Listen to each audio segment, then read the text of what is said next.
বিসমিল্লাহির রহমানির রহিম। আসসালামু আলাইকুম ওয়া রাহমাতুল্লাহ। আজ 14ই নভেম্বর 2024।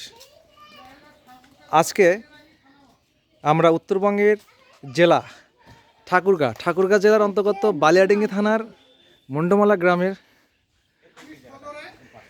প্রায় 220 বছরের পুরানো একটা আম গাছের নিকটে আসছি। আম গাছটি কালের সাক্ষী হয়ে দাঁড়িয়ে আছে।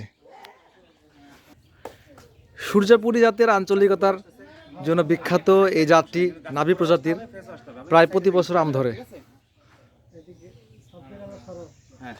এই যে রুবেল ভাই, আমি হচ্ছে ঢাকা থেকে আসছে। বন্ধুরা, এই গাছটি দেখতে আসবেন। সাব্বির ভাইয়ের এই যে চ্যানেলের নাম এখন আমরা ঠিক করি নাই, তাই না? চ্যানেল হয়ে যাচ্ছে। এই ট্রাভেল চ্যানেলে আপনারা পৃথিবীর ঐতিহ্যবাহী, পৃথিবীর প্রাচীন, পৃথিবীর যে অদ্ভুত যে জিনিসগুলো আছে সেগুলো আমার এই সাব্বির ভাই তুলে ধরেন। এই চ্যানেলটা সাবস্ক্রাইব করে পাশে থাকলে আপনি অত্যন্ত অদ্ভুত, প্রাচীন, বিস্ময়কর জিনিসগুলো দেখতে পারবেন এই চ্যানেল থেকে। এই ভ্রমণ চ্যানেলের সাথে আপনারা সম্পৃক্ত হয়ে যান এবং দেখতে পারবেন অনেক কিছু।